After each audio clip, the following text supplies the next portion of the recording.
was happy with the direction, with the performance, certainly with the commitment, and some notable comments related to things like the passage of Measure C and his personal involvement with that and the legacy that will leave. So that is concluded. That is the only action item for that. So if you would please join me for the pledge to our flag. Ready, salute. I pledge allegiance to the flag of the United States of America and to the republic for which it stands, one nation, under God, indivisible, with liberty and justice for all. Thank you. All right. On to the public comment portion per Board Policy 2350. Any person may address the board at this time on either an agenda item or other matters of interest to the public that are within the subject matter jurisdiction of this board. A maximum 5 minutes is allowed to each speaker, with a maximum 15 minutes per item unless otherwise extended by the board. Is there anyone that has public comments concerning items on the agenda? Items on the agenda. And if you do, if you could come forward to the podium, please, and state your name for the record. Anyone?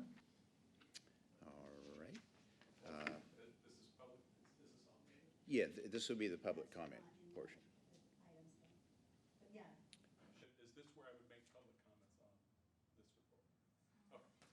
Then I would like to make If it's not otherwise going to be covered by a report. So I'm not exactly a member of the public. I'm not even wearing shoes. So I just wanted to give some context to some of my answers that I gave on this survey.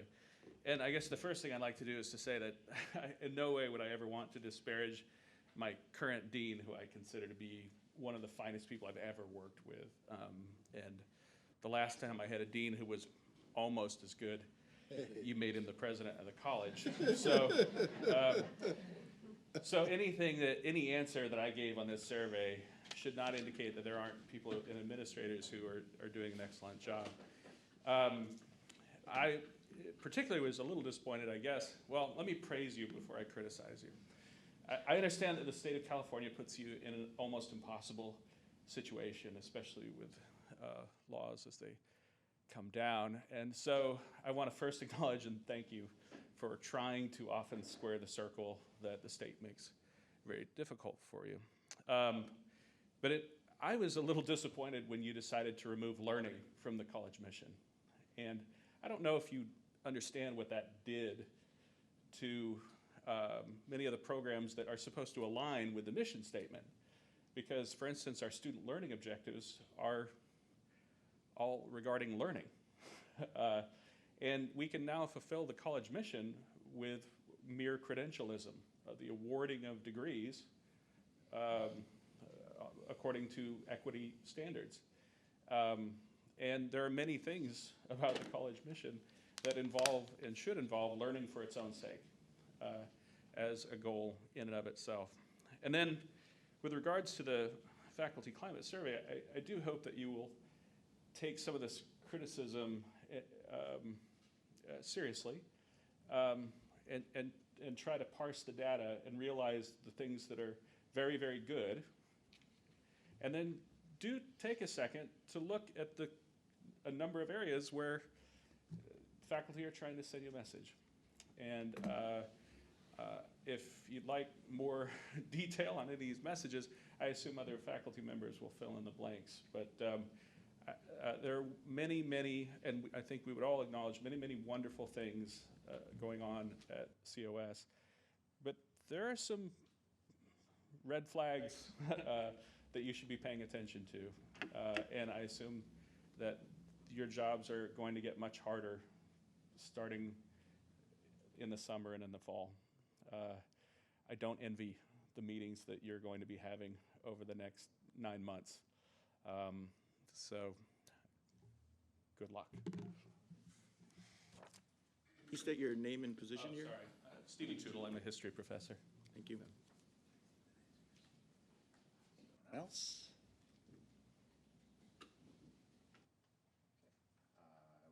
For public comments concerning items not on the agenda.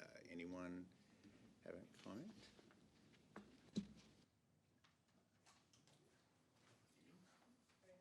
Hello, good evening, members of the board, Superintendent Calvin. We just want to briefly, per Trustee Macareno's request, to report back on our trip to Colorado.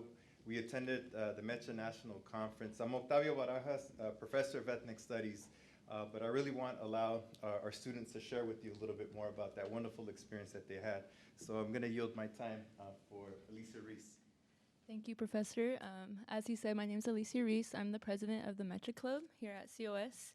On behalf of the Mecha de College of the Sequoias chapter, I just want to take this opportunity to say how grateful each of us are to our board members here at COS for all your kind consideration that granted us this very special experience to make connections with Mechistas from all over the country, which includes using this platform, with our club to be a voice for the issues, affecting our communities here in the Central Valley, as well as learning and hearing the issues needing to be addressed in other states. And as a national student organization that Mecha is, it's been the most amazing, eye-opening, and life-changing experience, and an absolute dream come true for us, at Mecha here at COS to attend this national conference in Colorado with this group of hardworking and dedicated Mechistas, and our club advisors, Professor Octavio Barajas being one, and Professor James Espinoza being one, for all their constant support that they've been giving us. And with the time we have left, I'd like to just let our VP add a little extra remarks on the things that we experienced, if you don't mind. Yeah, hi. I just wanted to say thank you guys for letting us take that trip. I feel it's going to be real beneficial to our club.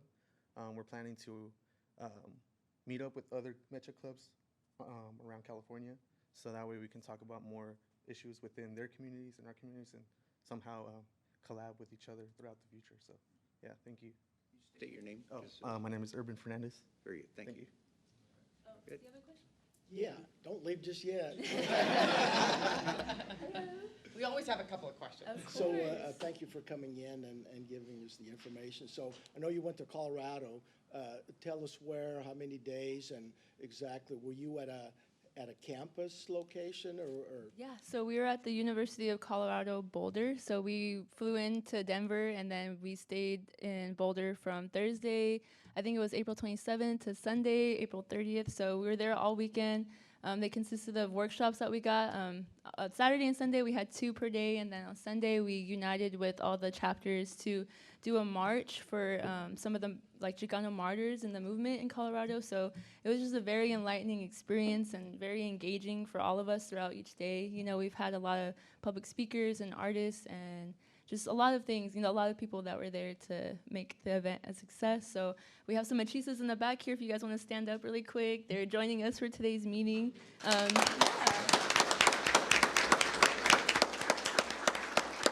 So it was us and a few others, so 10 students in total, including our professor that went with us. Did you get to meet Deion Sanders? That's gonna come up. Hey, no, we should have added that too. It's okay, he won't be there long. Yeah. Yeah, it was really great and very beautiful up there, very beautiful. Beautiful. Thank you guys again, we're very grateful. I'd like to And make a quick comment. yeah. I just wanted to mention, when I was in high school, I was the president of my Mecha club at Exeter Union, and while I was president, we went to Cal Poly in a conference. And growing up in Farmersville, I didn't leave the Central Valley very much. It was a great opportunity. I ended up graduating and going to Cal Poly because I got to see the campus Yeah. and had a great 4 years there. And then while I was at Cal Poly, I helped organize the conference and invited more high school students to come to that event. So just want to say thank you guys for attending the event and then networking as well. So Awesome. Thank you so much. We have a youth conference that we're planning to do here at COS in the fall, so we're really going to use this opportunity to make sure we engage with all the high schoolers in our Central Valley. So thank you for saying that, because it's awesome to hear we have so many alumni in Mecha around. Yeah, and he's basically telling you now it's your turn to go put one on. Yeah, So exactly. We're on it. Thank you, guys. Thank you for representing COS. Thank you so much. Yeah.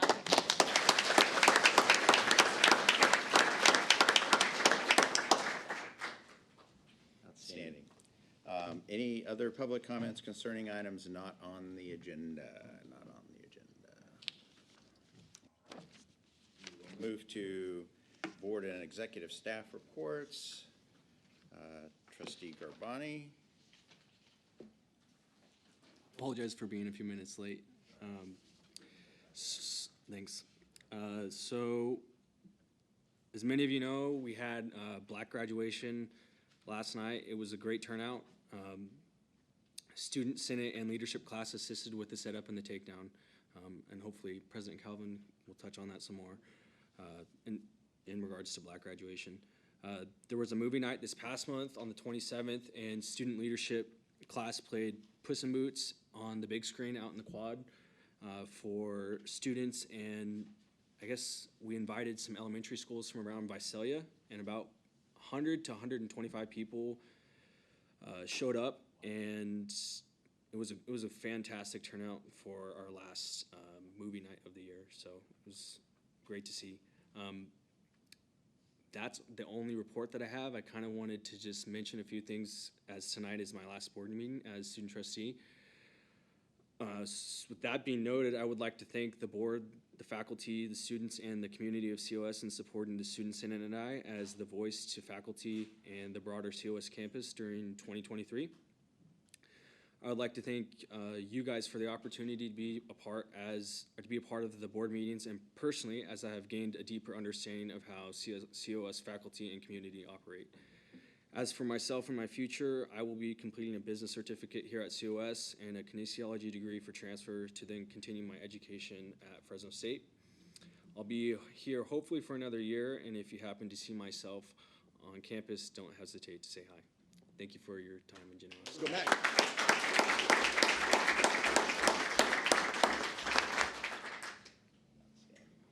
We'll have a little bit of time at the very end to give you the proper pat on the back and This is your words of last chance appreciation. to ask a lot of questions. Trustee Sherman? No report. Trustee Nunes? Just a couple of things. Just today, I happened to be close by, so I drove into the Tulare campus and checked out the construction in progress, and looks like they're doing well there. I see a lot of activity. The construction side is all fenced off with some nice banners all the way across, and I'm sure that kind of describes the project and how it's being paid for and that sort of thing. I suspect Byron probably had a lot to do with those putting those banners on the fence, so obviously excited about that. I did have the chance to attend the CFS luncheon in Tulare a few weeks back, and that was the first time I had an opportunity to attend one of those, and it was a great event and nicely run. I think the foundation has a lot to do with that, if not most to do with that. I was also able to attend at the last minute the presentation by Dr. Calvin at the Tulare High School District board meeting, and I think everyone in attendance, all the staff of the district were appreciative of the information that was presented, and had some good questions and some good interaction between their board and President Calvin. And I think, as a matter of fact, I think you had just come from a graduation that day, I believe. Brent, is that right? The art gallery had a presentation that evening. Right. And, yeah, I barely got there on time, yeah. Yeah, and I think after that, you were headed to the COS Choir, had a presentation going on. Down at the Fox, yeah. Yeah, The band, so, it was a band review. at the well, Fox. I went home for dinner. You continued your. It's a busy time. There's a lot going on. So, and again, I had some very nice comments from some of the board members after that about the information that was probably a lot of it put together by Mr. Osterk and presented by the president. So that's my report. I forgot to mention that I participated in the COS President's Cup last Friday. and I think we had 23 teams, 22 teams. The athletic, the report I got back from that, the athletic department made about $28,000. Yeah. And about 28,000 friends. Yep. Now, remind me, how did your team do relative Well, to Trustee we won. Nunez's? Well, listen, I also, That's not a good start. I also participated in a golf tournament, and it was fixed. I swear, he paid for his players, I know that, to win nothing. And Oh, yeah, to win prize. we actually, there was two teams tied. Gene Hofer, who used to work here, his team beat us in a card-off, but my team donated the winnings back to the foundation. So, very good. Thank you.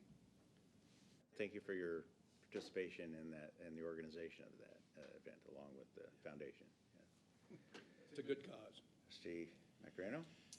Yes, I actually just wanted to make a couple of comments. During my day job, I work at Kuya Health, and today, this week, we're celebrating Nurses Week, and I just want to publicly say thank you to the health department, the nursing department at COS, and Belinda Kirsten, the director of the nursing department, for donating, I think it was 1,000 phone chargers. It was kind of nice to celebrate our nurses and then have COS represented. It was a pleasant surprise. So I was very happy about that. I also attended the COS Art Gallery student exhibition. I always enjoy visiting our gallery. I also attended the Visalia CSF celebration for our high school students, our Visalia schools, as they're being honored with their lifetime membership. And it's always great to see students where they're going. Hopefully if they are leaving the area, they come back to Visalia or Tulare County. It's always nice to see where our future is going.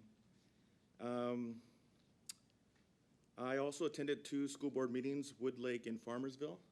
And again, just echoing the comments, school board members are always excited to hear what's happening at COS, whether specifically about the students, but also how we plan to offer more to our students. And President Calvin always does a great job of letting them know how their students are doing, but also what we plan to do for their futures as well. And then I'm looking forward to I think Wednesday, the COS College Signing Day. That's also exciting, again, to see where our students are going. And then this month is graduation, so that's going to be an exciting time. That's one of the funnest part about being a trustee, is to hand out degrees, certificates. And then also I was invited to the Nuestro Futuro celebration as well, so I look forward to that ceremony as well. Thank you. I don't want to repeat what's already been said. I want to echo my fellow board members, because all that's great, but I don't need to repeat everything they said. I'm just going to add, in the midst of all these activities, I want to thank President Calvin for coming to Tulare to the Rotary Club.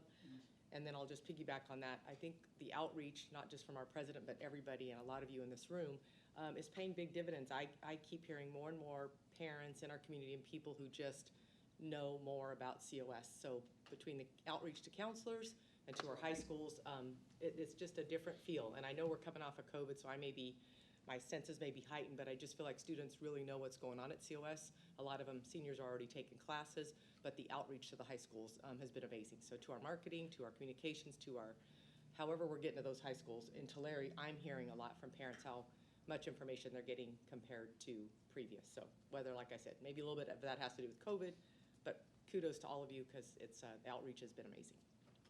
Awesome.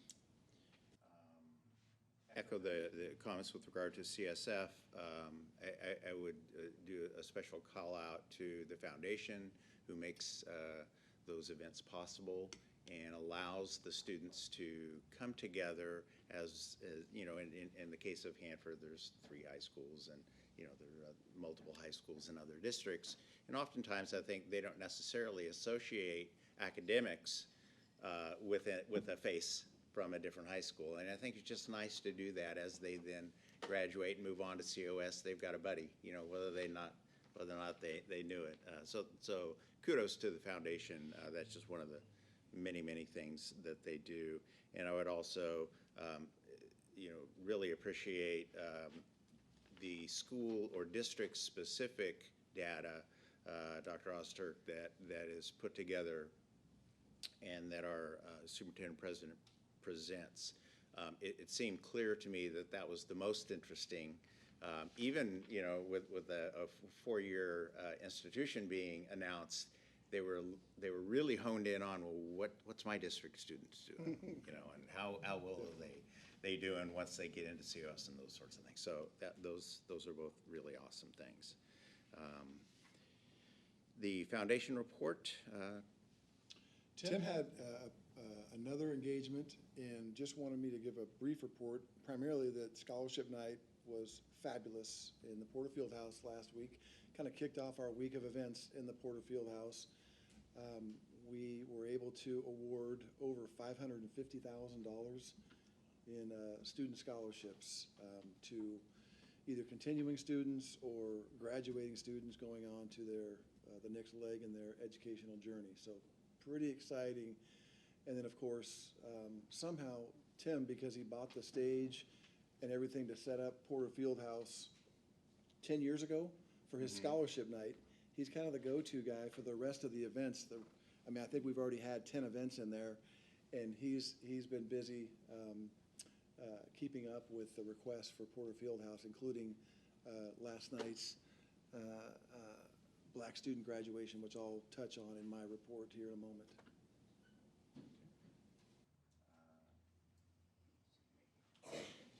Making the way up, Dr. Lacerna for the accreditation report.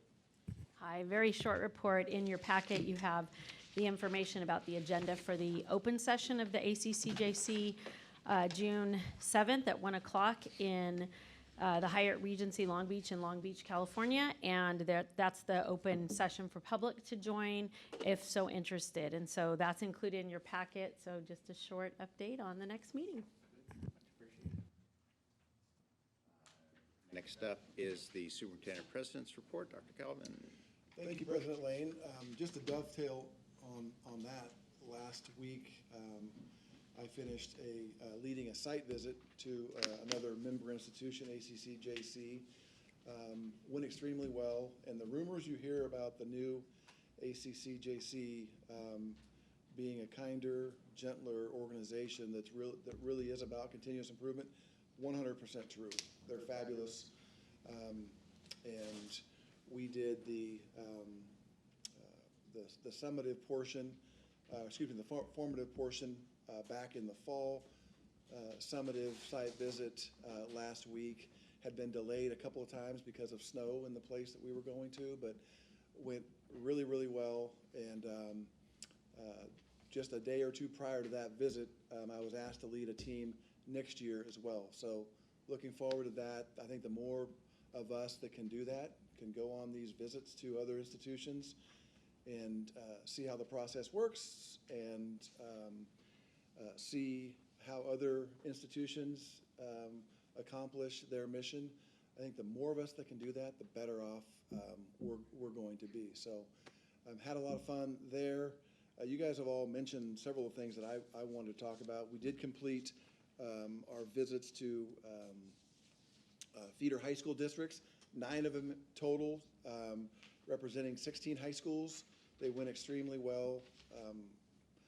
Trustee members at other boards are always very interested in, first of all, what we're doing here, but also how their students, their former students are doing. We certainly don't call them out by name. It's not disaggregated, but they really enjoy seeing and hearing about their former students and the success they're having here at the College of the Sequoias. We've also completed 9 of our 15 faculty hires. I can't wait to send out an e-news about everyone we've hired because we've got some really, really good ones. So I see a lot of faces that I've worked with closely over the last few weeks. Thank you for your hard work. There's probably not a task that's more important to our future than to hire good people, and we've certainly been doing that. So thank you to everyone that participated there. We've talked a lot about the various grad ceremonies and year-end parties that we've had.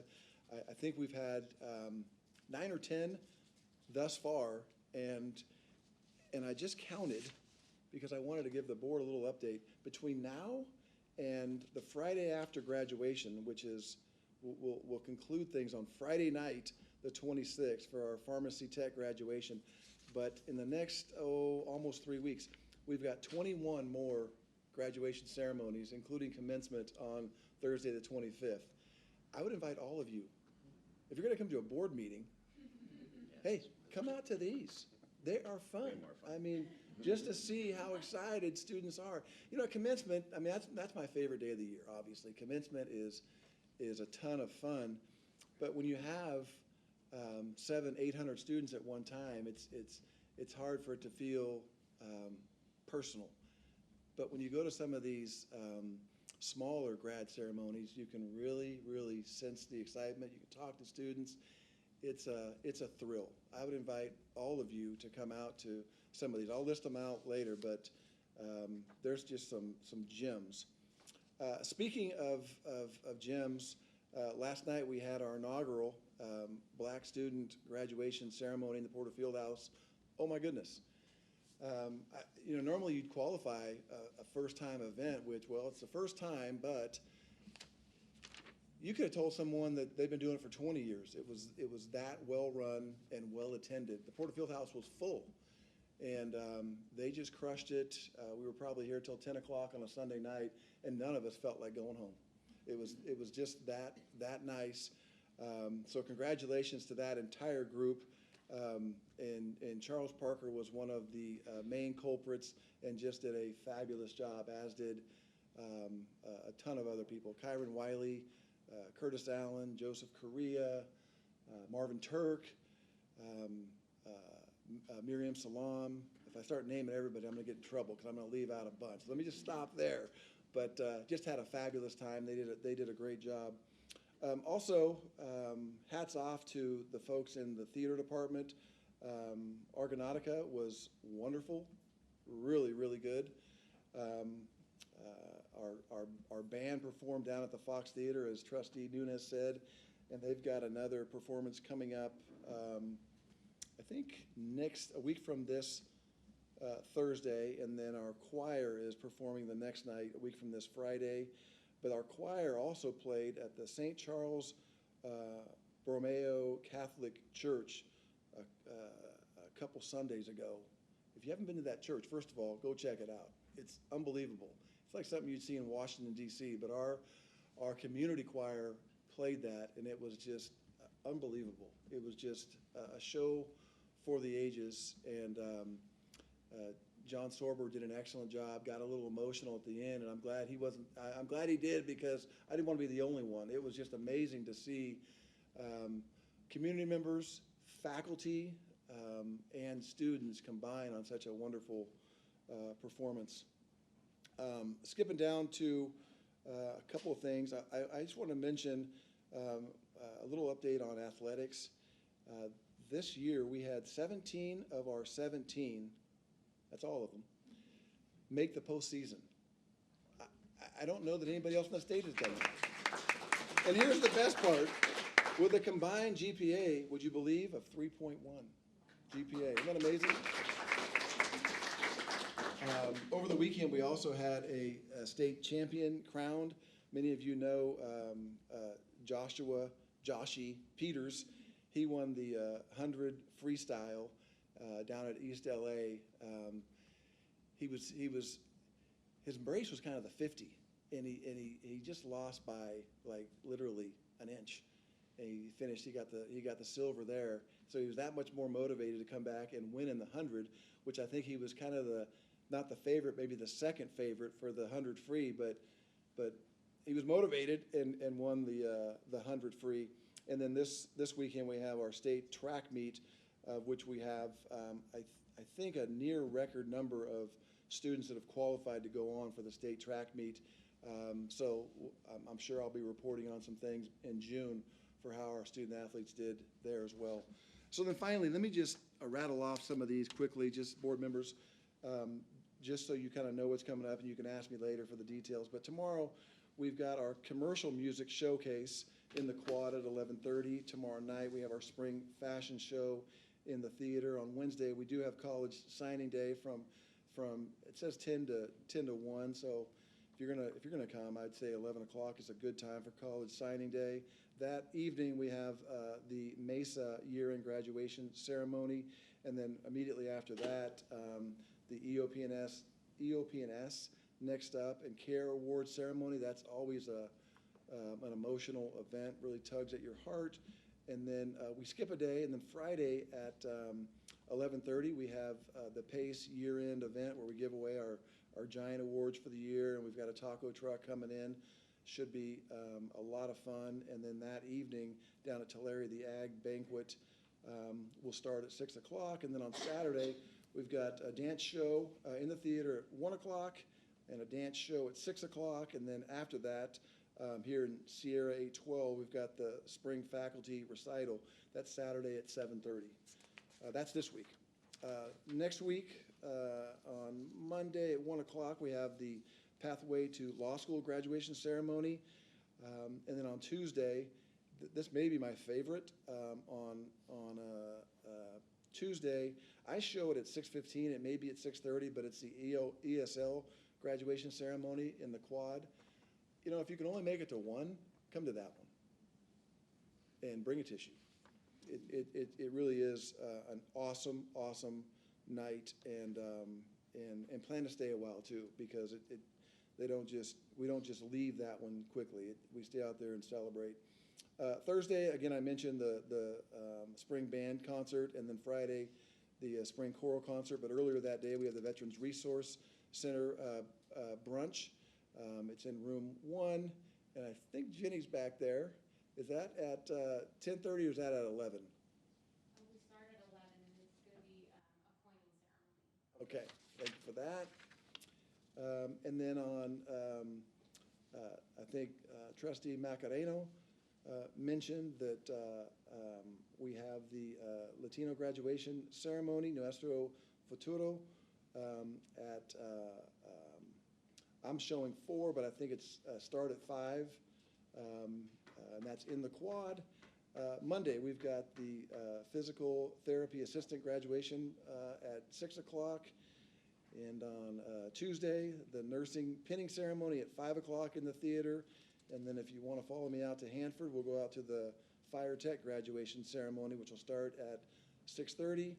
And then we'll skip Wednesday and come back for commencement on Thursday, and then wrap it all up Friday night, the 26th at 6 o'clock for the pharmacy tech graduation ceremony. So that's 21 of them. Wednesday ceremony on there? This Thursday? Well, it's not on here. We gotta get that added. Thank you, Trustee Macareno. 22. Quite a bit. So a really busy time here at the College of the Sequoias, and because we have such a large crowd, I was gonna wait until she presents some stuff, but just in case we have some folks trickle out, I want to take the opportunity, as luck would have it, Linda McCauley is filling in for Ron Perez tonight, and presenting his stuff. And if you haven't heard, Linda is retiring at the end of this semester after a wonderful, wonderful career here. Don't try to hide back there, Linda. She's looking at me like, I'm going to pay for this. So Linda's been here longer than I have, and she's seen it all, and she has been the glue in the fiscal area, and done as much for this district as anybody that I'm aware of. And Linda, I'm glad it worked out for you to get some public kudos for all of your hard work. You know, for years I've called her the little general because she will tell it like it is, and has never had a problem with telling me how it is, and kept us all on the straight and narrow, especially for fiscal matters. So Linda, thank you very much for everything you've done for this district.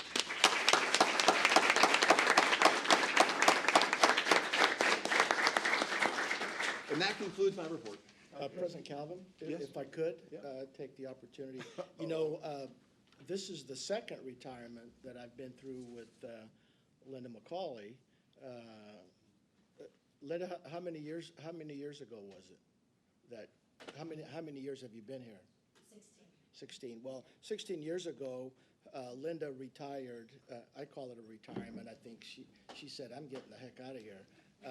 She was working for me and several others at M. Green and Company in Tulare, and did a great job there, and saw fit to leave our firm and come to COS, and it was a good decision because I think you've done a great job here. So congratulations for the second time. I do have one more item, and Mac, if you'll meet me at the podium. I want to also publicly thank and congratulate Mac on a wonderful year. We knew that Mac would be great just because he was such a great student leader last year. And he even then, even with that high expectation, he's exceeded all of them. You've been a fabulous student trustee, Mac, and we just thank you very much for all the work you've done this year to represent students. Congratulations. Thank you.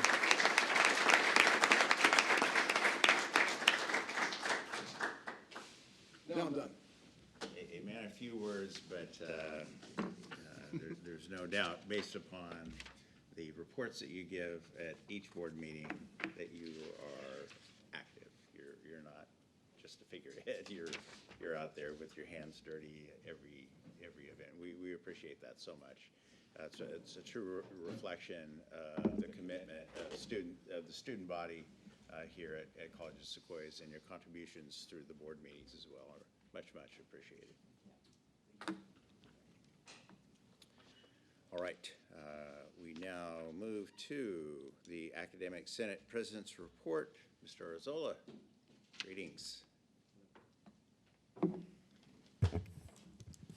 Good evening, Board President Lane and honorable board members, Superintendent President Calvin, and everybody in the audience. Just a short report here. Did want to make the board aware that at our last meeting, the faculty approved of a task force that is going to be specific toward developing an action-oriented plan to engage and build a better relationship with our Native American communities. It's been referred to as the Native American Action Task Force, and the faculty that will be heading up that task force will be approved at our Senate meeting this Wednesday. Another thing that is of note, of course, we're making some significant inroads on some of the legislation that have come down, particularly as it pertains to distance education, regular and substantive interaction. That rubric was presented at our last meeting, sort of just an in-house tool to help us assess how faculty are in fact engaging students in our online courses, and it's all meant to make sure that we are ready to go for accreditation in a year. Another important thing that I just want to make sure you all are aware of, the Academic Senate for California Community Colleges held its spring plenary from April 19th to April 22nd. We had 3 members of the executive committee that attended, and we reported out at the last Academic Senate meeting what happened at the state level, and we're hoping to diffuse more information down to the local faculty. And then one last thing, and I hate to do this to you all, but you'll have to add a 24th event onto your calendar this Wednesday, starting at 4:10. The Academic Senate, in collaboration and support from the Superintendent President as well as COSTA, we will be holding the Faculty Service Award for faculty body. We hopefully your calendars as heavily lined out as they are, you'll be able to share some moments with us. It'll be 4:10 to 5 o'clock will be the award ceremony. And then after that, if you're down, you can sit with us and be in community as we hold the Academic Senate meeting. Other than that, I don't have anything else. Thank you. Thank you, sir. Well, oddly enough, that one is on my calendar. I didn't know how. It was on mine too. I didn't want to steal Juan's thunder. Yeah, that's right. Next up is COSTA President's Report and Update. Ms. Redden. Welcome. I think that's the only speaker that's gotten applause, unless I.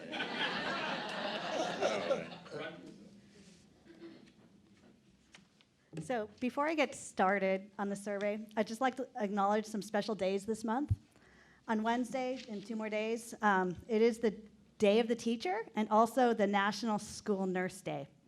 Thank you to all the teachers and school nurses and teacher nurses and out there for always being great and dedicated to our students. And then next week, on Tuesday, May 16th, it is ESP Day, which is Educational Support Professionals. I'd like to personally thank our support staff here at COS, our very own CSEA, and all of its members for being a much-needed support we cannot live without at COS, from the janitors to the food service workers to tech support to our clerical support, and anyone else who I haven't mentioned. Thank you very much.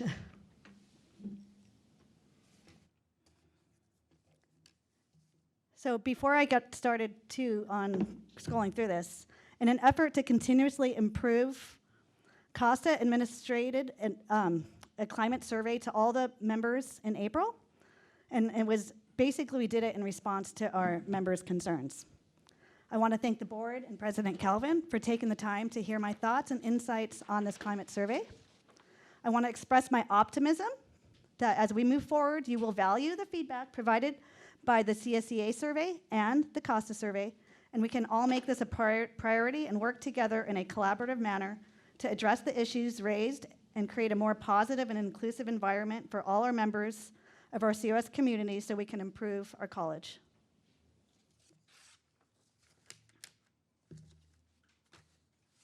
So here's the PowerPoint that I put together. I haven't covered every single question, but so it's because I think we'd be here a long time, and we already have it. But so as I mentioned, it was done in April. 115 faculty responded out of 192 faculty. It basically people responded, all ages, all genders, across divisions, and it was about a 60% response percentage-wise if you divide those numbers, which is a really good response for a survey. Oh wait, I gotta.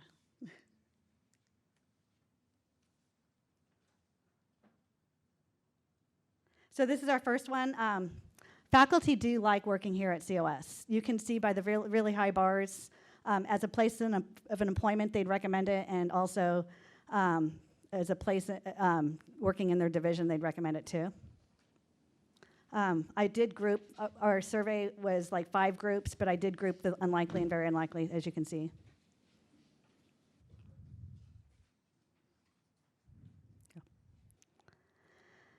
So this one, you see the bar going all the way across. But basically, we have here faculty are very committed and very involved on our campus. Faculty are not doing the bare minimum here. We are going above and beyond because we care for our students. So that's committee work. It just goes all out. Student clubs, advising, 29% of us are advising student clubs.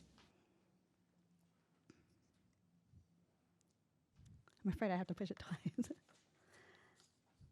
So these are, I tried not to quote, but I thought these were good quotes. So these are comments on our surveys that were direct quotes. I love working at COS. I feel COS is a great place to work. I'm grateful for my director, dean, VP, and being so responsive. I feel fortunate to work at COS despite the problems. As with any work environment, you will not love everybody you work with. The climate survey is an important step towards improvement.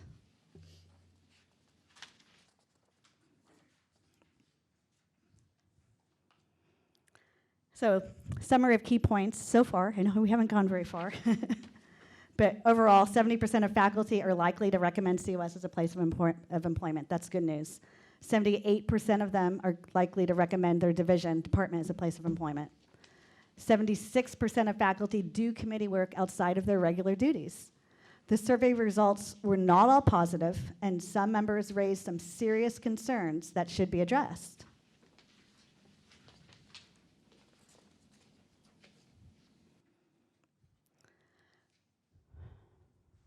I feel respected and valued by the 2 different sides are my colleagues and the district management. And you can see the interesting part was the neutral were the same on both sides.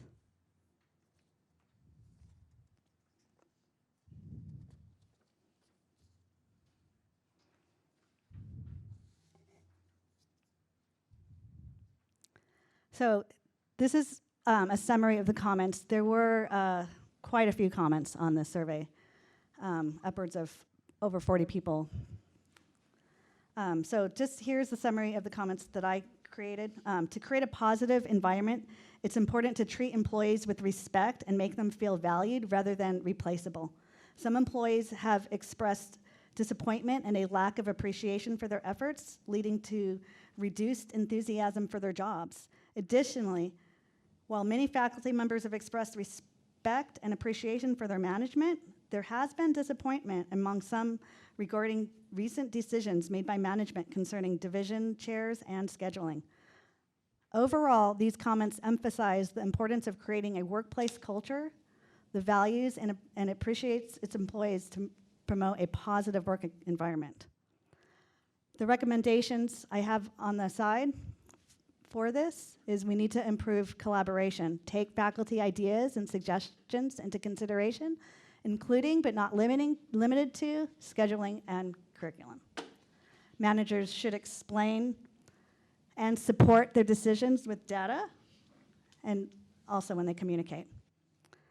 Hire an organizational psychologist for leaders. This will have a trickle-down effect that will help all employees.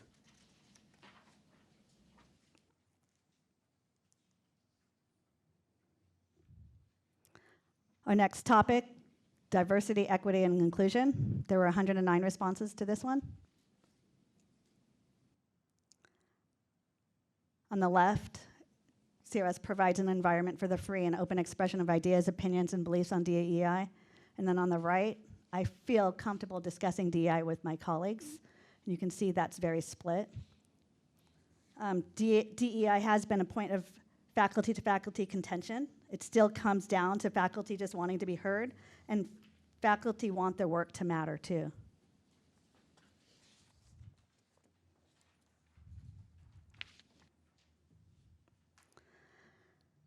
Another question we asked was, do administrators' verbal commitments to DEI match its actions? And you can see we have faculty on both sides of it and neutral.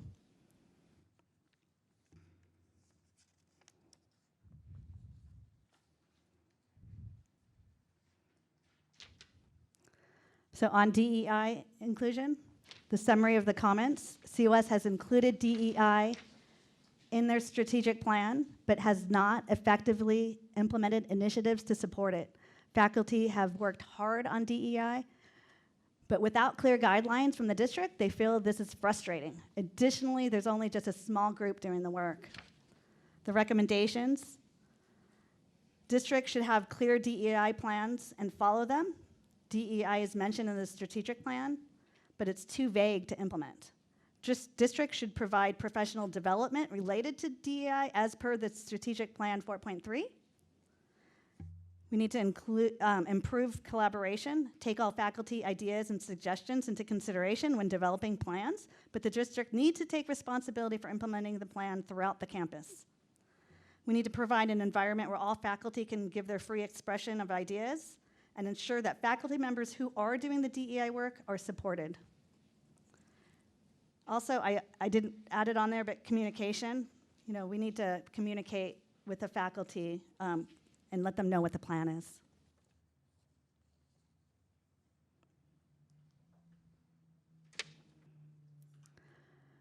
So this last area of concern, the last area of concern we wanted to bring to your attention is discrimination and harassment. Now, for the sake of time, I'm only presenting the data on discrimination, but really the results, the tables as high as they go, they're identical practically. Not exactly, but very, very similar. So for time, I'm only covering the discrimination.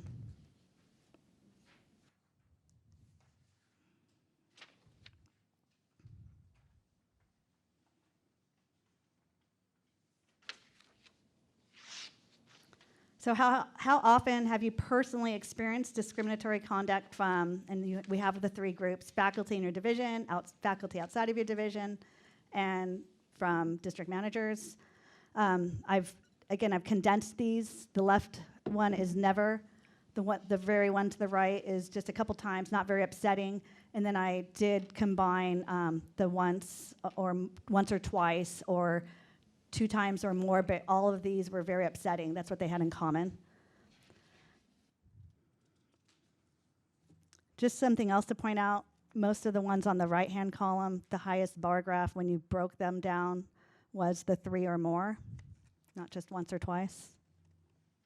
This is of the 45 respondents? Yeah, so the 45 comes from, we did ask a question, how many of you have witnessed or personally experienced it? Yeah. And then if you answered yes, then you came here. So it's 45. Then how come there's never? Well, because it was witnessed. Witness was on the list. Oh, got it. Yeah. Okay. Yeah. Well, but it says you personally. I mean, Well, like I said, I skipped that question. Yeah. There was a question on witnessing that I didn't present. Okay, so to make it here, they had to have witnessed. That helps. Yeah, to be the 45, you had to witness. Got it. And that's Okay. why they may not add up. Okay.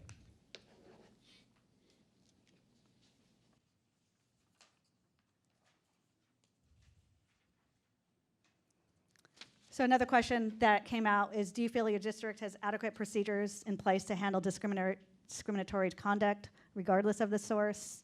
And we can see the highest bar is no, but what was really interesting was some people aren't even aware of the procedures, which I think comes down to communication.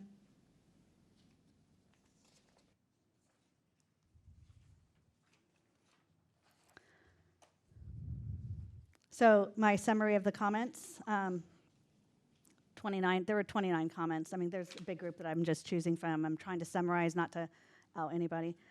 Faculty are expected to make great efforts to accommodate their students, but the administration doesn't extend the same level to the faculty and staff.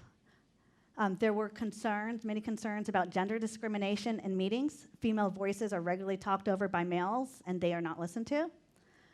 Faculty feel the district's investigations into charges of discrimination are not thorough enough. There is room for improvement in this area.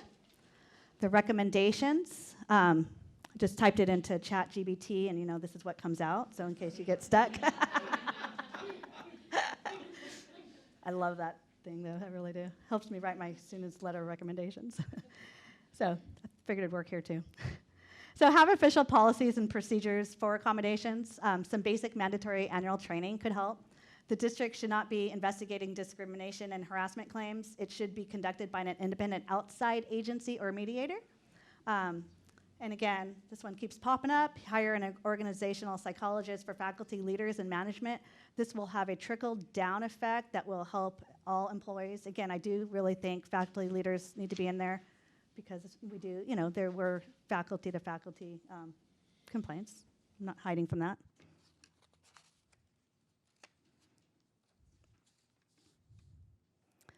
And then our summary, data also revealed faculty-to-faculty conflict, faculty feeling management didn't create a positive work environment, and the need for clear policies related to inequitable treatment.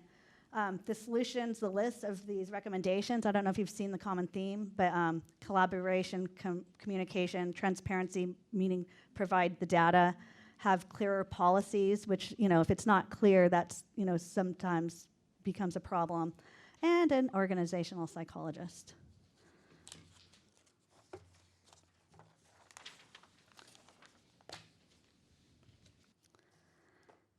Now, I believe COS employees took the CSEA and Cost of Climate surveys because they care about COS. They are working here and they want COS to continue to be the great place that we all know and love.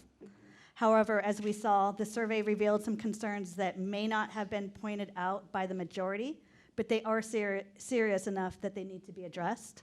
I did not come here to point any fingers or blame the district for everything. I have brought these concerns here so we can work together to improve COS. In order to grow and improve, it is important that we have a more complete evaluation process on our campus, where in addition to faculty getting evaluated by students, we should have deans, managers, and the president getting evaluated by staff and faculty. Thank you for listening.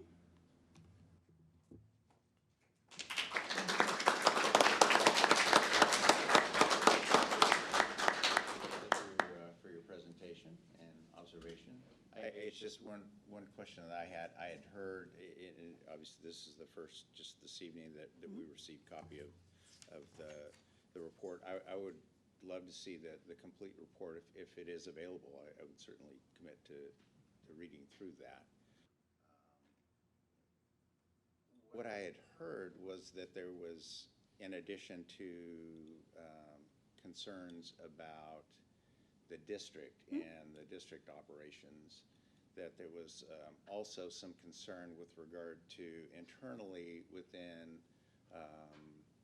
the organization. Is that a fair statement, or am I? You mean did I against hear that Costa wrong? or just faculty Yes. against faculty? Yeah, I haven't, people bring concerns to me, and that's why we did this survey. No one's said anything to me directly against Costa, but definitely, like I said, I mentioned in our survey that, yes, we do have, when it came to DEI, we do have faculty to faculty, you know, not agreeing, you know, but I do think, you know, when we do go down the list and we, if we do get a organizational psychologist, that, you know, we'll have a trickle-down effect, and, you know, all of our leaders, including me, division chairs, and, you know, I think we can all benefit, learn how to deal, you know, learn how to listen to our colleagues and faculty and people underneath us, if you're a manager. Calvin, do you have any thoughts, comments? Mr. President, if I could? Please. I don't have any, I'm not going to get into any questions with respect to the survey at this juncture, but first of all, thank you for the presentation, and speaking for myself and probably for everybody else up here, serious concerns that you raise will lead to us taking those seriously and looking at them. So I can assure you of that. So that's just a general comment. But having said that, I guess and I'm not sure who I'm going to ask this question of, but with a presentation like this that is somewhat thorough, although it's not the complete report, is this something that should be part of our packet before a board meeting, or does that not fall under and I don't know the answer to that, because Action on it. Yeah, it would be, obviously. so I'm just throw that out. Well, this is my report for, that you've allotted me time for, I believe.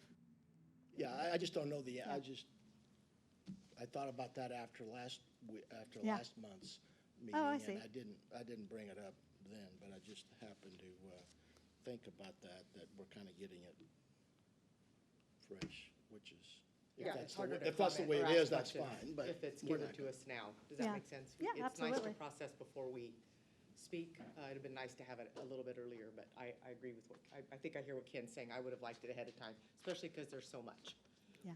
to process it, but thank you for being here. Well, hopefully this is a continuing, hopefully this is a continuing discussion. Yeah. So, yeah, so, You're you know, not next time. asking us tonight to take any action, so that would Absolutely be not. one of the reasons why it's not in our packet. Okay, well, that's probably the answer then. Yeah. Calvin, you have any thoughts or Well, comments? Tracy, first of all, great job. Very, very nice job, very informative, and I think this could be the basis for more conversations in this area. I think being in leadership now for a year or two yourself, you'll attest to this. Right now, leading anything, managing a lemonade stand, is difficult work. All the more so when you've got 800 employees and 15,000 students, 3 unions, and a management staff, a board that all represent, what do you each represent? 125,000 people, something along that magnitude, and people see things differently and get on opposite sides of issues, and it can get pretty nasty pretty quickly, and we see that. And I have a couple examples that I want to throw out, and I don't want to discount what President Redden has said, because the things that she brings up across the board, whether it's management, faculty, staff, or any combination of those, we all need to figure it out. I think Marla is in the audience, and she brought up the idea of a organizational psychologist really early, in part to help us maybe get through some of these thornier issues, but also help people that are having trouble coming back to work. That you know, you lay out for, or you work at home for 2 years, it's tough to kind of re-socialize. And so I think we're scheduled to meet with Costa about kind of how we would use a professional in that regard. Is it workshops? Is it mandatory, voluntary? Because you know, you almost need to get a critical mass in the same room to have it have much of an effect. But before I get into a couple of the things that you know, I feel like we've been at odds with at least Costa for 2 years now, I also want to say that, folks, as rocky as we may think it is, we are the envy up and down the state for what we're doing in terms of student achievement, success, transfer, certainly facilities, the resources that are available to all of our faculty and staff, and we don't want for anything at this point. And even if you want to look at our wages, and that doesn't tell the whole story, no. But together, we've been able to do some pretty special things. And I think back to spring of '21, negotiations were right around the corner, and David and I, he has his head down because he knew I was going to bring this up, but he and I bumped into each other out at the vaccination clinics, and we had just come out of a retreat, and the board and I discussed that it's going to be tough coming out of a pandemic. And the more we can do to kind of take compensation concerns off the table, the better off we're going to be. Allow us to focus on working together on things. And the board authorized me to do something unprecedented. And that day I passed it on to David, and he certainly didn't comment. He just said, bring it to the table, but I think it'll be favorably received. And that was COLA +1 in a closed contract for 3 years. Folks, look what that's done for all of us. Paying benefits right now, yes, but paying benefits for the rest of our lives through retirement. I think that's kind of overlooked sometimes. You've got other districts in some level of negotiation hell, fighting, going through the various stages of negotiation, and we haven't had that. And if you look at with this summer's increase, hopefully the May revise comes back, we're going to have increase in wages of 53% since 2016-17. Are you kidding me? Imagine what that means for all of us in retirement. That's one of the reasons why we're the envy of the state. And trust me, I travel from San Diego to Sacramento a lot, and people know the magical things we're doing in and outside the classroom, as well as the way that we're taken care of by this board. And I don't see that stopping. We've been able to do enough with our long-term debt and the things I described at convocation to where we're positioned to continue doing these magical things. And so let's just be careful not to throw the baby out with the bathwater. I know that President Redden's not suggesting that, but I said it a few times to a few people over the last year. You tell people enough times they should be unhappy, they're going to start to feel unhappy. And I do think we need to take time out once in a while to realize how doggone good we have it. And if you don't believe me, go spend some time on a site visit somewhere and see the kind of things that bubble up. So with that, let me just run through some of the things and Tracy and I have talked about this recently out of DGS. There are some things where the district is always going to be kind of split in two. There's going to be all those people I talked about earlier, when something really, really important or controversial bubbles up, whose desk does it land on? It lands on mine, doesn't it? And if I weigh in on something that has 40, 50, 60% on one side, I'm going to end up with that many people that are kind of sore at me. And the first one was, Costa asked me 8 or 10 times formally to enact a vaccination mandate. I didn't want to do it. And listen to my colleagues now that are walking them back. They're hearing from either employees they let go because they wouldn't get the vaccination, or they're hearing from employees that got the vaccination because they didn't want to lose their job. They're hearing from students that left their district because they had to have a vaccination to stay there. It's a real mess, and I just want to thank all of you for trusting me and walking through that time, even when at least half of you didn't agree. Because we would make a decision on that. I'd have 50% of people calling to say, great job. The other half were ready to crucify me. That rolled into this argument we had for 18 months about the ratio of online versus in person. And, as that kind of morphed into, well, the districts doesn't listen, and we certainly do listen. Pre-pandemic, we had about 19% of our classes were online or hybrid, and I think halfway through that 3-year, I know the pandemic's not over, but 3 years through that, about halfway through, I told the board that by fall of 22, we'd be back to pre-pandemic levels. I've since had to go back and say, I'm not sure we'll ever get back to pre-pandemic levels. We learned too much during the pandemic, and I think for fall and spring this coming year, we're running about 50% higher in terms of online classes. It's not 19%, it's closer to 30%, maybe even 31%. So we absolutely have listened to faculty in that area and adjusted. But through that, kind of some of those arguments, we did have to trade paint over a couple issues.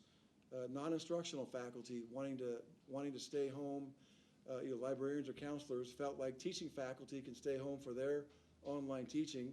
Non-instructional should be able to do the same for their remote students, and we were on the other side of that debate, and I know that we made some folks mad, but I don't know that anybody would look at my job and say, well, you should have agreed with everyone on that. I think people recognize I have some tough decisions to make, and that was one of them. The other one was during the pandemic, we've had faculty move out of town or out of state, and we've waived some of the master agreement requirements to have a certain percentage of office hours in person.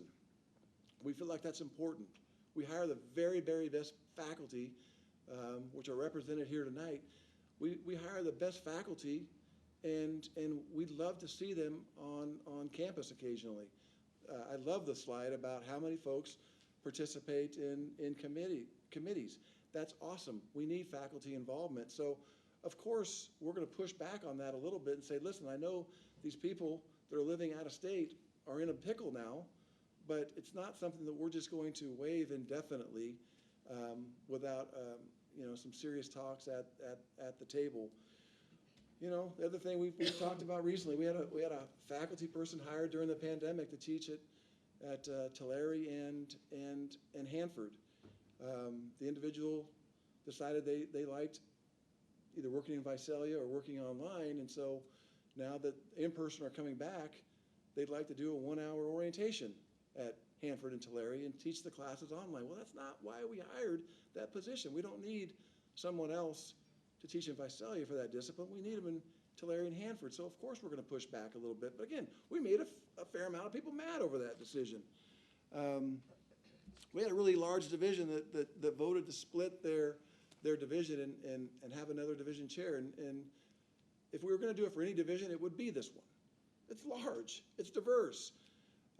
But we have some issues that we'd like to talk to Costa at the table next spring, because we do think there's some inequities in the way division chairs are assigned and so forth, but we can't have that conversation now. It does need to wait until we're at the table, but in so doing, I think we made a big part of that division sore. I get it, like that's my job, and I don't like being the bad guy, but to just acquiesce and accept that recommendation kind of midstream, not at the table, doesn't allow us to protect the district's interest, if you will. And then finally, this is more of an apology than anything, but you know, we had the faculty hiring procedures that the Academic Senate assigned a task force. President Arzola, Vice President at the time, Barajas, Octavio, and several other people Katie Barbarian for one, have worked really hard on that, and it was a 7-8 month process before what we thought would end up in Title V ended up in Title V. And in that process, we had a task force working on what it would look like for our faculty hiring handbook. And the reason I want to apologize is we let that work continue, and we should have brought our legal team in right off the bat. We didn't. They worked very hard. They summarized what was going to be in Title V into our faculty hiring. By the time it was published and chaptered into the Ed Code, we gave it to our attorneys, and they said, well, if you're going to do this, you really need to take the language and mirror it into your own. Take it out of the Ed Code, mirror it into your faculty hiring process, so that when it does get pretty controversial, and they anticipate there will be some lawsuits, you can show that what you've done is take it exactly out of the law, the statute, and put it into your faculty hiring handbook. And you know, our mistake was not having our legal team involved sooner. I've apologized to Octavio and Katie, and I'll do so one more time. I think that protects the district, but in so doing, I think we made the entire Academic Senate mad, because their hardworking folks worked on it for 6 months before our attorneys got involved. So, I mean, that's just off the top of my head, jotting notes while we were talking. That's seven things where I can't go back, and I wouldn't go back and make different decisions on those things. I wouldn't. It's my job. The board pays me to make those kind of decisions, and yet I can see where, you know, you can, just with those 7 items, you can make about 150 people feel a little disenfranchised. So that's just the nature of some of the work we do. And we'll continue to try to make the very best decisions we can with faculty input. And it sounds like Costa has some ideas for that, and we're certainly looking forward to talking about it. In fact, I think at some point this, my calendar's right here, this Thursday, we'll be having one of those kind of meetings on a few of these items. So, Tracy, thank you for having the courage to come and present this. I appreciate you doing so, and hopefully it leads to some constructive conversations. Thank you. All right. Any other board comments? Oh, any others? Thank you. Yeah. Thank you for being here. Yeah. Just a point, though, you started off at the beginning of your commentary, Brent, that it's hard to lead. And yeah, I agree. But I do think our faculty just want to be heard. They want to be validated. You don't have to agree with us. And out of all the examples that you gave, the one that just comes off the top of my head is the division chairs and the social science. And if you talk to them, they're not mad because you said no. They're mad because they don't feel that they were heard. Thank you.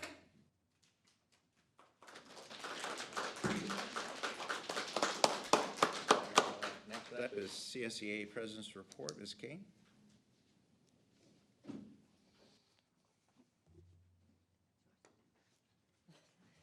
Good evening. Just a couple items for you folks tonight, just events really. As President Calvin mentioned, we do, I'm a little taller than Tracy, there we go. We do have the year-end appreciation luncheon this Friday at 11:30 here on the Visalia campus in the Quad. We will be presenting the Giant Awards. PACE invites all of you, faculty and staff included. We're going to be having a taco truck. We're going to have carnivore feed and herbivore feed appetizers. I'll let you figure out what that is. Dinosaur-themed cupcakes that have been generously donated. It's going to be a great time. Fun costumes, fun decorations, and we really hope to see everybody out just appreciate each other and all the work that we've done over the last year.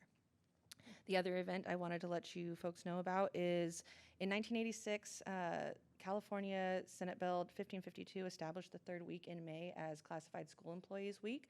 To my knowledge, and to everyone I've been talking to as classified staff, COS has never had an official celebration of Classified School Employees Week, and we are going to change that this year. CSEA is going to be putting on a full week of events for classified staff. We're having a mobile rage room come out, and this is all happening. The third week of May happens to be the last week of the semester, so we've got plenty of stress to work out. So we have a mobile rage room coming out. People can just smash things with safety gear on and get some of that stress out. We're going to have certified massage therapists come give 20-minute shoulder massages for classified staff one day, and then we're also going to do a day where every 30 minutes we're going to do scavenger hunts and have people find prizes that we're going to give away. So we're just letting you know we're going to be doing that to celebrate our classified staff the last week of the semester. Thank you. Thank you. Ms. Alberti, COSAFA President's update. Don't see anyone else to provide that update. If not, we'll move to informational items, and I would say for the audience, we love having you here. You're more than welcome to stay, but don't feel compelled to do so.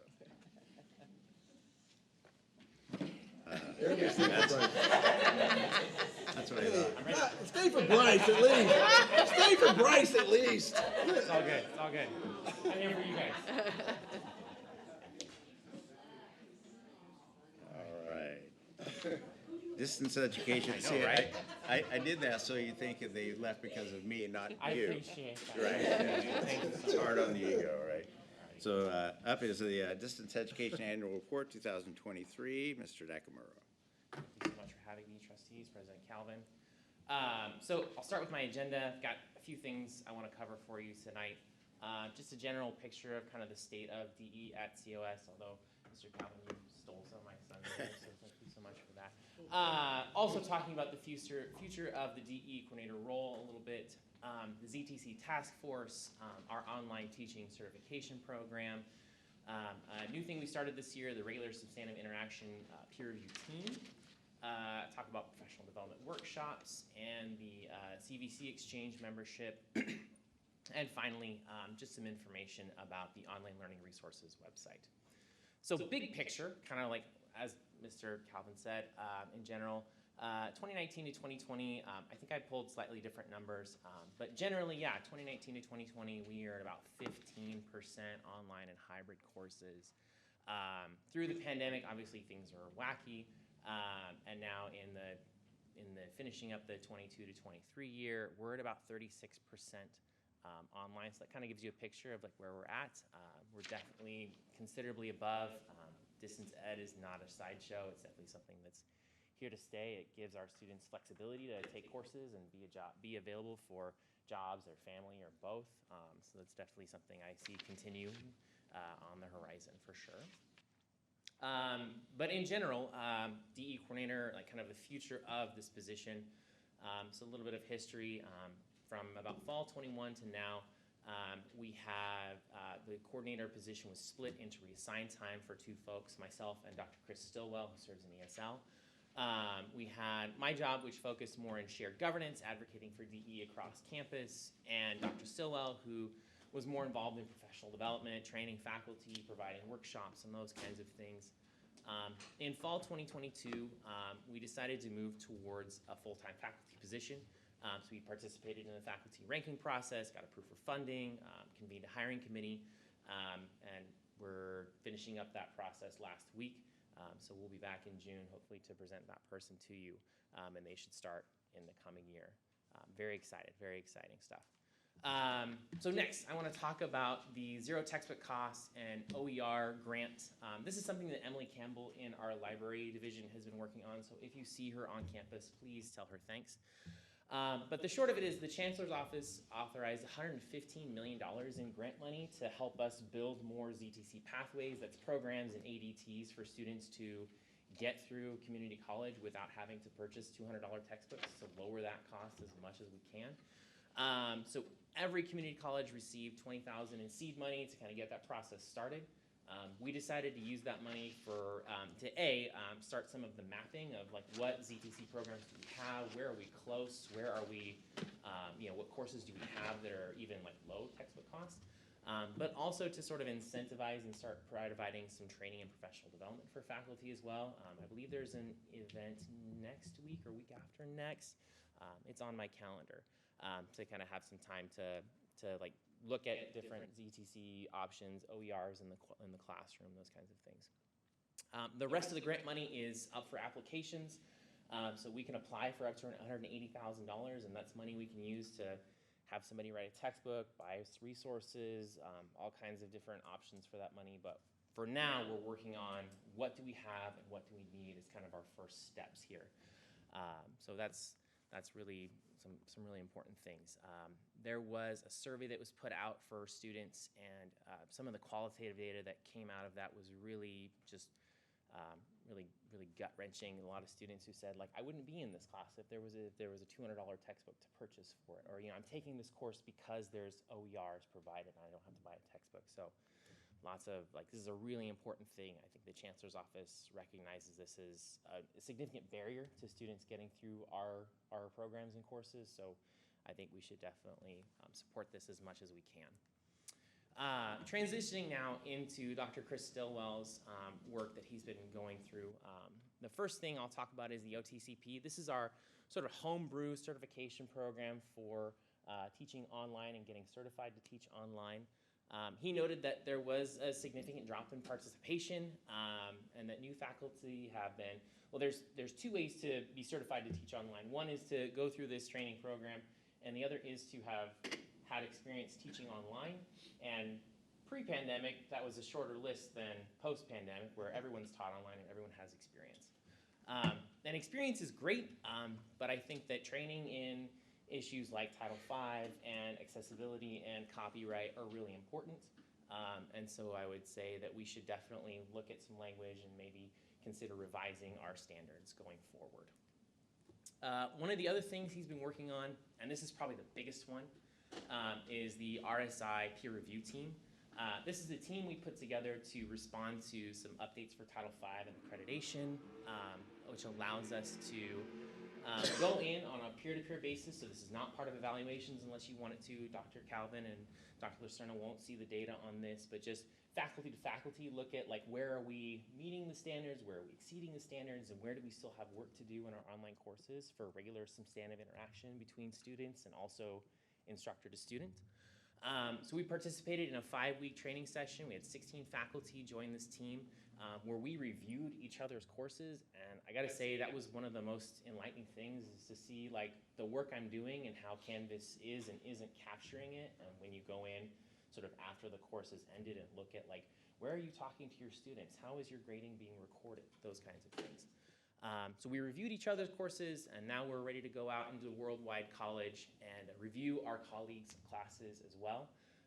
Dr. Lucerna and I have the big, hairy, audacious goal to observe every single online class before accreditation happens. So we're working on that as much as we can. And then lastly, I'll just share about professional development and workshops that Dr. Stillwell held. He had about 40 faculty, staff, and admin participate, covering topics from retention and outreach to building community, equity, online pedagogy, and then sharing some of the highlights from the online teaching conference that we attended. I feel like I see an email come out from him every week about, this is what workshop I'm giving this week. So he's definitely providing all kinds of opportunities for faculty to learn and get better. Okay, so moving out back to probably one of the bigger things we have done this semester is our membership with the CVC. To give a little bit of background, this is an exchange program. I talked about this last year, I think, but essentially what this does is it streamlines the enrollment process of enrolling in online classes at other colleges and vice versa. This allows students to kind of look in a search for online classes, and ours appear at the top, so if they're looking for an online English one, we've got them covered. But for maybe some of those more specialty courses and smaller programs where we offer it every 2 years and a student's trying to get it this semester and we don't have it, that's where this can fill that gap for them. We've completed the first phase of that, which is becoming a home college. So now our students can take classes at other institutions through the exchange.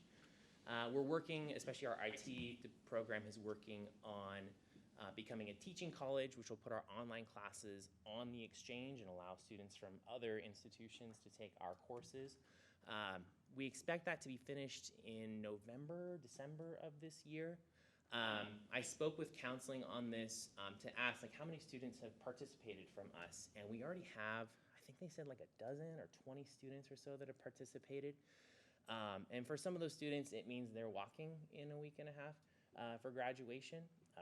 They were able to, like they went into a counseling session, met with a counselor and thought they were graduating, and then realized, oh, you need one more course that we're not offering this semester. And so the counselors were able to use this system, plug them into the class at like Chabot or Cabrillo College or something like that, wherever, and get them that course they need to graduate. So this is super great work. I'm so excited to see this kind of moving through, and I look forward to kind of seeing it coming to fruition.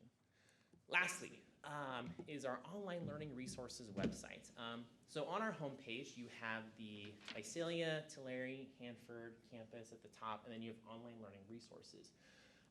The DE committee has been working on maybe revising that link and just seeing like, is there a better way that we can give information to students and to faculty about what it means to teach, take classes online, resources for teaching classes online. So we've been picking apart the website this past semester, and we'll make some recommendations for improvement in the coming semester. That's my presentation. Thank you so much for your time. If you have questions, I'd be happy to take them. Mr. How many excuse me, ZTC degree programs did you say you identified? We are still working through that mapping process. I believe the counselors are kind of on pace to start working through that soon. We did have a sign up for kind of the mapping process, though. Cost for textbooks, I know you talked, so a full-time student, 12 units would, and maybe typically would spend how much a semester on book? Is there even an answer to? I don't have that data Yeah. off the top of my head, unfortunately. I could find it for you. That's okay. But I would just. I mean, And did we see less of during COVID? I think students received some stipends, I believe, which. yes. Right. I believe so. We did, yep. And maybe once or more than once, probably, which. Which may or may not have been spent on books. That was going to be my point. Yeah. All right. Oh, you have the question. You have the answers. Okay. They have the question. I'm gonna come help. So one of the things we have now too is for the the zero textbook cost. By law, we're required to put that on the schedule. So it's really great. You go into the schedule and you can see exactly which classes. So you may have like a whole list of a certain group of classes, and you can see which ones don't have a textbook cost because the faculty member has worked to get something low cost, no cost, whatever that is, and that's on the schedule. So would it follow then that the high textbook classes would be less, are they less attended by just? I would be For very that. interested in that data myself. I think it's very new. This is really like, I think the second semester we've had that on the schedule. So it'll be a good research study for us to look at how the enrollment's impacted.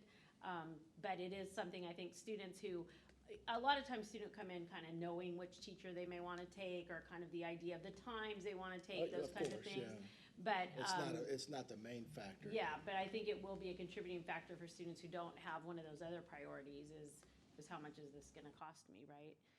But we're working, the group that's working, there's a whole group of faculty that are working on the zero textbook costs. We got $20,000 startup money, and then I think we get $180,000 additional grant money that every college received to work on mapping these out and trying to get full degrees that don't have any cost for textbooks at all for students.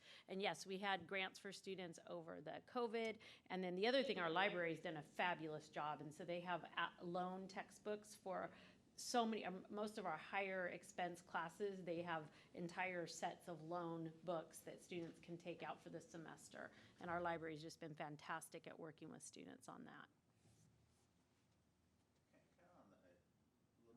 Tag on to those two comments. It's a really interesting area for me. The zero, I haven't quite wrapped my head around it, and what I immediately go to is a long-term potential obligation, financial obligation. I don't even know if there is one, right? I mean, but that's where I went first. It's like, okay, well, it's great to get a grant to study it, and it's great to have kind of a seed to start paying for those. And again, this is my limited imagination of how this might work. But in the long run, once that money runs out, is the college on the hook? I'm not saying we should or shouldn't be, but it's a conscious budgetary I consideration. believe that sustainability is baked into the grant requirements for a lot of these things. So if Right. we build a textbook, we gotta own it, or we can't, I don't know that necessarily we could use it for buying like course sets, especially if you have like a 10th edition, 11th edition, 12th Yeah, edition, et cetera. So a lot of times when, with the zero textbooks costs, it's one of our very own faculty members who writes the textbook and puts materials together. And then that is the textbook that they would use, and our students get it for free. And so those are some of the things that's built into this funding as well, is it to help faculty develop those resources so that there's no cost to our students because we've developed it. So that we might be on the hook 2, 3, 4 years from now to update it, if that same faculty member wants to update it. Yes, we might be on the hook with a stipend to do it, but I think in the long haul, that's much cheaper than what we're doing right now and working through these publishers. There's other options too. I went to a session with Emily Campbell about OERs for English, and I walked away with like a dozen free online textbooks for students. So I have a lot of summer reading ahead of me. So I think it's also supporting efforts like that. Can we pay her a stipend to put on that training and get OERs into the hands of faculty as well? Just, if I can add one thing, one of the things they're doing is at the end of this semester, I think it's next week, I'm not sure exactly when it is, but they're having a workshop here at COS, and the librarians in the group have brought all kinds of zero textbooks, costs, options, and they're gonna have like a fair, so all the faculty can come in and look for their specific area, what's available, and they could choose to adopt that, so. And if I could just add one thing, I just want to thank Mr. Nakamura and Dr. Stillwell, because we were trying to hire someone full-time last year to take Deborah Nolan's place, and after she retired, and we were unable to do so, and so they stepped up to get some reassigned time and do this job, and they have done a fabulous job. They've really stepped up, and I just appreciate their professionalism, the work that they've done, what they've been able to get accomplished this year. And Mr. Nakamura chaired our hiring committee, and we were very successful, so we'll be announcing who that new person is soon. But I just really appreciate all that he's done, so that both of them have done. It's been a really great year for them. So.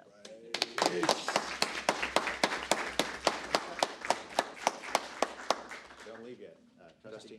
One quick comment, it reminds me of a sabbatical that we once approved for a faculty member that took time to develop an English book. And I want to say it wasn't free, but it was like $3 or $4 to print. And at that time, that sounded great. And so I really do love the opportunity where there might be free, but even if it's low cost, $2, $3, $5, $10, I think it'll make a big difference for our students. So thank you. Yeah. Thank you very much. Thank you so much. And thank you for mentioning Deborah Nolan's name. I was trying to think of her name, and I could not think of it. Great report, Bryce. Thank you. Thank you.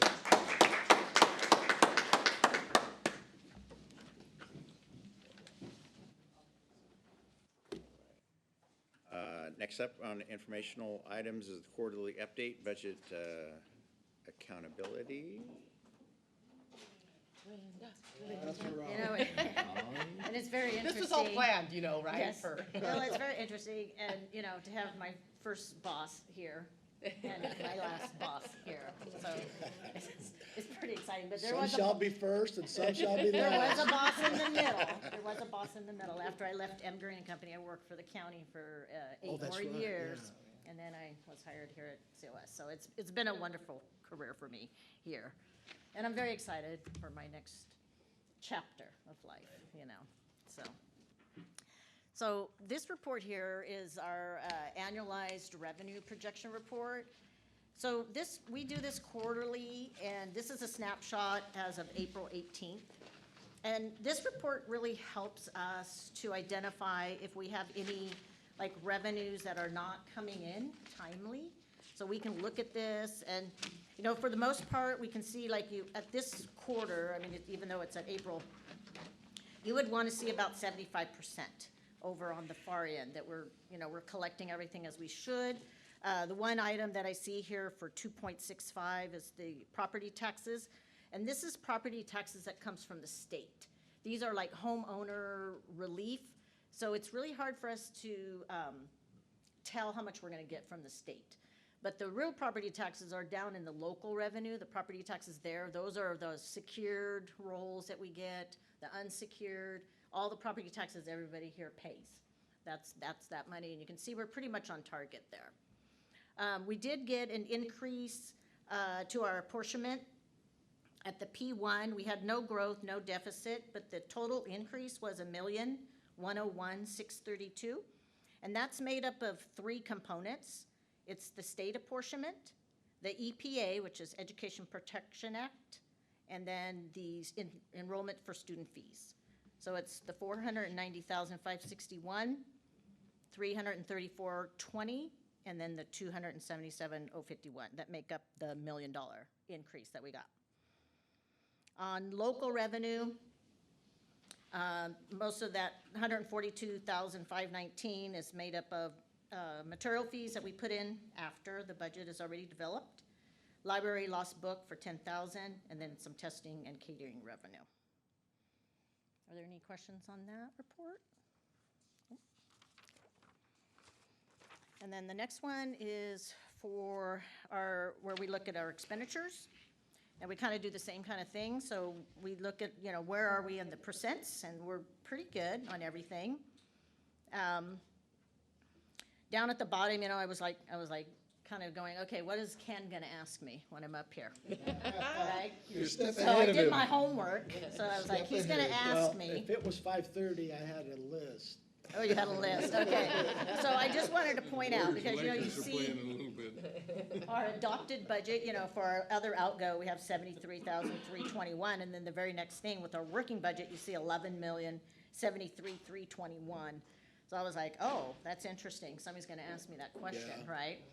So that was, I think, maybe last month or the prior month, we had money left in the budget, so we did some transfers. So there was the $5 million transfer to special reserve, a $5 million transfer to Tulare Phase 2, and a $1 million transfer to technology. So that's what that is right there. But for most of it, we're right on target. I see student help is just a little bit low, but that's kind of hard to predict sometimes. Any questions on that report?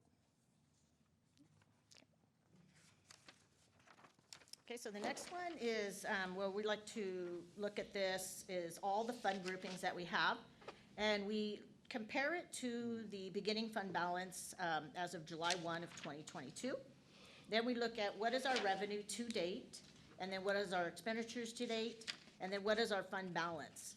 And then you see the difference there. That's just showing you what's the fund balance right now at this quarter compared to the beginning fund balance. So like on general fund, we see 34,827,213. And that's because at this quarter, we had a lot more revenue than we did, having our expenditures. So it's each fund group going at the top of this report is those different fund groups. And then at the bottom, we have the cash balances. So we're just showing you, which banks hold the money, if we have different banks. So it's just showing you, like County Treasury holds the most amount of our funds. And then we have some monies in Union and some money in Citizens Bank. Any questions on that one? No? Nope.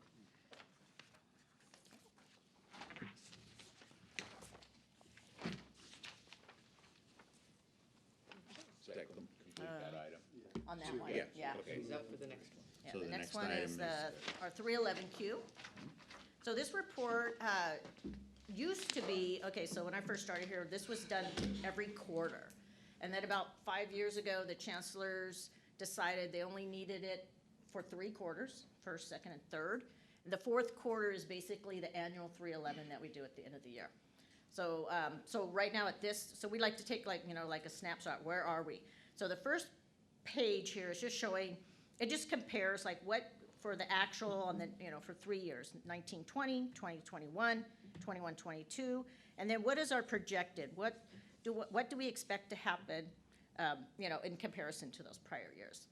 So the final, this one projected 22-23 is what we think we're going to bring in revenue, and then our expenditures, and we feel that, at this point, we would have a 31.6% ending fund percent.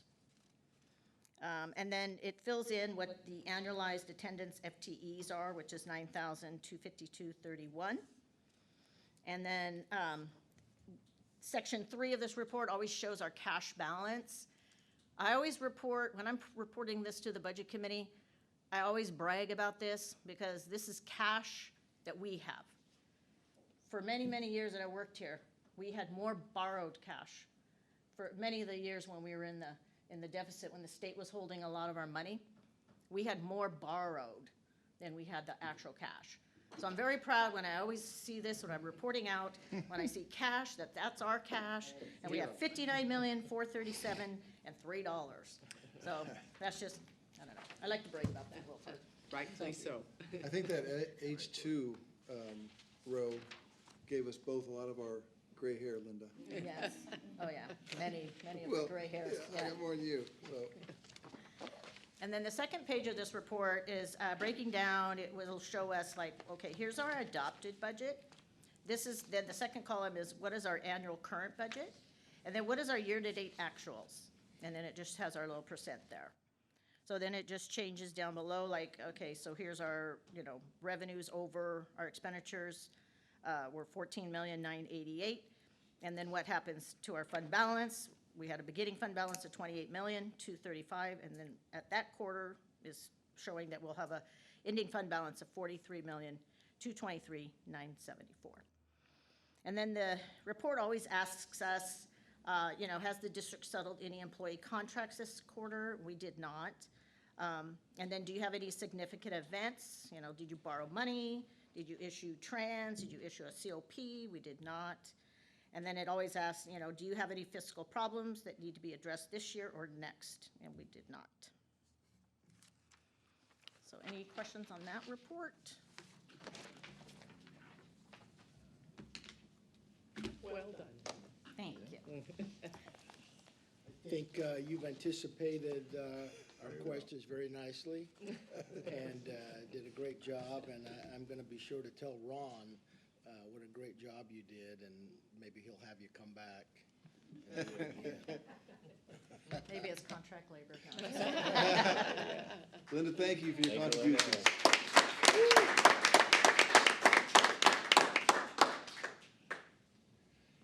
All right, consent calendar. All items on the consent calendar considered routine and will be enacted by one motion. An item may be removed by, at the request of any member of the board or any person in the audience and considered as a separate agenda item. We have minutes of the previous meeting, personnel report, payment of bills, and the working budget approval. Just wondering out loud whether or not Trustee Sherman would like us to remove item 4 for separate consideration. The minutes from previous meetings since you weren't in attendance. I didn't follow your point. Did you want to abstain from the minute? Oh, sure. Okay. I'll pull item 4 as a separate item. Anything else? If not, entertain a motion for items 5, 6, and 7. So moved. Second. Moved by Trustee Cardoza and seconded by Trustee Macareno. Sorry, my hearing's not as good as it was a while back. To approve the consent calendar as presented. All those in favor say aye. Aye. Aye. Any opposed, same. And we would consider the minutes of the previous meeting. Entertain a motion for the minutes of the previous meeting. Moved. Second. Moved by Trustee Macareno and seconded by Trustee Nunes to approve the April 10, 2023 regular meeting. All those in favor say aye. Aye. Aye. Any opposed? Any abstentions? Okay. Sherman shows as an abstention. Action items, curriculum, item 8. Dr. Lacerna, please. Good evening again. So we have a curriculum report in front of you that, I'm going to look at this one first. I know you have another long one that I'll explain in just a second. We have one new course, that's the ICT Intro to Cloud Computing. And then on the rest of the first page, it is 5-year review course modifications. Same thing on page 2. These are all just updates, regular 5 short updates. The cosmetology that you see there, there's some unit changes to cosmetology based on updated requirements from the state. So we made those changes that were required. And then page 3, general updates, 5-year review. Same with page 4. We have a course deletion, this cosmetology, that was also because of the new laws for state laws for, and licensing laws for cosmetology. We have a new program, Certificate of Achievement in Transitional Kindergarten. Program modifications start at the bottom of 4, and these are 2-year reviews and 5-year reviews, just the basic general updates. And on the back, page 6, the same thing, just some general modifications. Also in your packet, you have a very long, I don't think she printed it, but it was in the online version. I apologize, it was very long. I'm just going to give you a summary of that. This is assigning courses to disciplines, which is a 10+1 process that faculty through the Academic Senate use to set minimum qualifications for instruction for each individual course. And COS, we used to use the subject area codes such as English or English 1 to show who could teach those classes, but the curriculum committee found that there were errors in that process. So the committee developed a field on our course line and outlines of record to list discipline assignments for each course, and they match with the Chancellor's Office minimum qualifications handbooks. So what we did is we went through every single discipline, updated them, and most of them did not differ from current practices. Some were made more permissive, and some were changed to modify existing or to reflect existing practices. And so an example is human services was not listed in the current Chancellor's Office minimum qualifications handbook. Through this process, the discipline faculty were able to specify the qualification of a master in social work for these courses that aligns with the current practice of the division. So the provided list that you had, it's not printed in your packet, but it's this very long list that we have. It was approved by, with the consent of COSTA in March, approval of the curriculum committee in March, and the academic senate in April. So this is part of the packet that's online, and we are asking that you approve that along with the regular curriculum report. Trustee Sherman, Second. second by Trustee Cardoza to accept the attached list of courses and programs as part of the district's curriculum. All those in favor, say aye. Aye. Thank you. Any opposed, the same. Any abstentions? Pass unanimously. I need to make sure I got in the minutes this time. That's right, Greg, looking out for you, buddy. Item 9 is board policy second read. Dr. Calvin? Yes, we have 7 BPs that you're seeing for a second time. 2310, regular meetings of the board. 2315, closed sessions. 2320, special and emergency meetings. 2330, quorum and voting. 2340, agendas. 2350, speakers, and 2355, decorum. And before we discuss, I'd just like to thank the Dean of HR, John Bratch, for everything he does to keep us on track with BPs and APs. He works, I'll also thank Megan. Between John and Megan, they keep us straight, and then they kind of go out to all of our groups on campus. It's a kind of a process, and but it normally starts with them, so thank you to all of them. Happy to answer any questions you might have on these. You saw them last month. Questions or comments on these? Move to approve. Second. Moved by Trustee Cardoza, second by Trustee Macarano to approve the second reading of the board policies as listed in the agenda. All those in favor say aye. Aye. Aye. Any opposed, same. Any abstentions? None Passes unanimously. Thank you. And the last, or item 10 is board policies, first read. Six BPs on a first read, so you'll see them again in June. 2360 minutes, 2365 recording, 2430 delegation of authority, 2431 superintendent president selection, 2432 superintendent president succession, and 2435 evaluation of superintendent and president. Comments on these? Yeah, I'd like to propose something and then get feedback from the board, either direction, but on 2430 and 2432, I'd like to propose that we do not strike out him and her, but we leave them in. We can add them, but I would like to keep him and her there on both of those.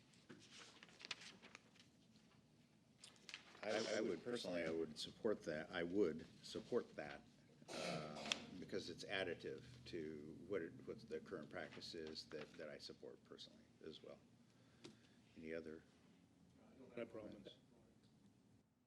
Yeah. Just to clarify, so leave in what we had and then add them.